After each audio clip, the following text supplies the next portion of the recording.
பொருளாதார ரீதியாக பின்தங்கிய சமூகத்தில் இருக்கும் மாணவர்களுக்கு டென்னிஸ் விளையாட பயிற்சி அளிக்க தமிழ்நாடு டென்னிஸ் சங்கம் முடிவு செய்துள்ளது.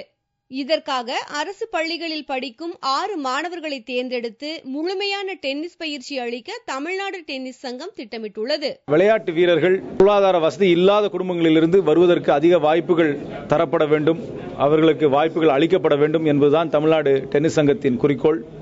அந்த அடிப்படையில் அரசாங்க பள்ளிகளில் பொருளாதார வசதி இல்லாத சாதாரண குடும்பங்களில் பிறந்த 6 பிள்ளைகளை அவர்களுக்கு உடல் பயிற்சி தேர்வு வைத்து 6 பிள்ளைகளை தேர்ந்தெடுத்திருக்கிறோம்.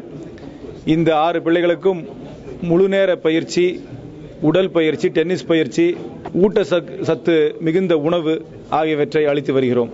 இந்த வாய்ப்பு கிடைத்தது தங்களுக்கு மகிழ்ச்சி அளிப்பதாகவும் தங்களால் வருங்காலத்தில் இந்தியாவிற்கு பெருமை சேர்க்க முடியும் என்றும் மாணவர்கள் தெரிவித்தனர். நான் இந்த வாய்ப்பு கிடைச்சதுன்ட்டு ரொம்ப சந்தோஷப்படுறேன். கோச்சிங் எல்லாம் நல்லா கொடுக்குறாங்க, இங்க ஃபுட்டு எல்லாம் நல்லா கொடுக்குறாங்க. நான் இன்னும் நல்லா விளையாடி சாம்பியன் ஆகி இந்தியாவுக்கு பேர் வாங்கி தருவேன். அதோடு டேவிஸ் கோப்பை போட்டியில் இடம்பெற வேண்டும் என்பதற்காக தமிழக முன்னணி டென்னிஸ் வீரர்கள் 3 ஸ்பெயின் மற்றும் ஜெர்மன் நாட்டிற்கு பயிற்சி பெற அழைத்து செல்ல உள்ளனர்.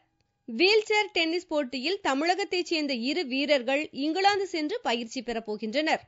சர்வதேச அளவில் விளையாட தமிழ்நாடு அரசு நுழைவு கட்டணம் கட்ட உதவியளித்தால் ஒலிம்பிக் போட்டியில் இடம்பெற வாய்ப்பாக இருக்கும் என்று மாற்றுத்திறன் படைத்தோர் தெரிவித்தனர்.